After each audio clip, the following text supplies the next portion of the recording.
L'histoire de la Lune est un mélange fascinant de science, de mythes et de rêves humains.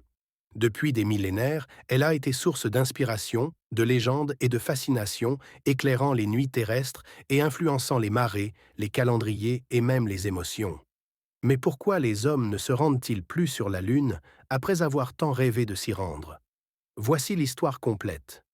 Dans l'Antiquité, les civilisations voyaient la Lune comme une divinité ou une énigme cosmique. En Mésopotamie, elle était vénérée sous le nom de Sin, le dieu lunaire.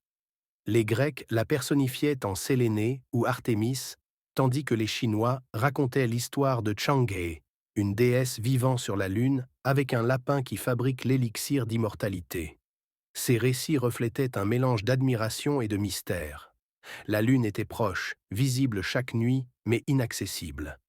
En 1969, les États-Unis marquent l'histoire avec la mission Apollo 11.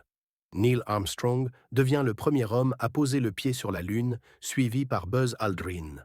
Cet exploit monumental, motivé par la guerre froide et la compétition spatiale entre les États-Unis et l'Union soviétique, prouve que l'humanité peut accomplir l'impossible. Entre 1969 et 1972, 6 missions Apollo atteignent la Lune. Mais après Apollo 17, l'exploration lunaire s'arrête brusquement. Malgré les progrès technologiques, plusieurs facteurs expliquent au pourquoi l'homme ne se rend plus sur la Lune. A. Le coût astronomique. Explorer l'espace est extrêmement cher. Les missions Apollo représentaient environ 25 milliards de dollars à l'époque, soit plus de 150 milliards en valeur actuelle. Après les années 1970, les gouvernements ont préféré investir dans d'autres domaines plus directement bénéfiques sur Terre.b. Le changement de priorité. Une fois la course à l'espace remportée, l'intérêt politique pour la Lune a diminué. Les agences spatiales se sont concentrées sur des projets comme la Station spatiale internationale, ISS, l'étude de Mars et des sondes spatiales explorant les confins du système solaire, .c. Les défis technologiques et humains. Bien que la technologie ait évolué, envoyer des humains sur la Lune reste risqué.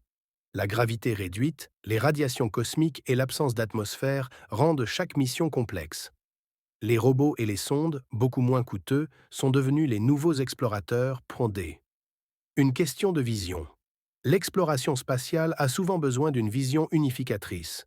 Dans les années 1960, John F. Kennedy a inspiré le monde avec son discours sur l'objectif lunaire. Aujourd'hui, cette même impulsion pour la Lune semble s'être déplacée vers Mars ou d'autres ambitions. Malgré cette pause, les humains prévoient de retourner sur la Lune. Les programmes récents, comme Artemis de la NASA, ambitionnent d'établir une présence humaine permanente sur la Lune dès les années 2030. L'objectif? Créer une base pour explorer davantage l'espace, notamment Mars. De plus, la Lune pourrait offrir des ressources, comme l'hélium-3, utile pour la fusion nucléaire, ou de l'eau gelée, essentielle pour la vie et le carburant spatial. L'histoire de la Lune est celle d'un rêve, d'un défi et d'une promesse. Si les hommes ne s'y rendent plus pour l'instant, ce n'est pas par abandon, mais parce que la vision humaine évolue. La Lune reste un symbole, celui de nos premiers pas hors de la Terre et de notre capacité à atteindre les étoiles. Abonnez-vous, likez, comment, et laissez-vous emporter par la magie des histoires chez l'Atelier des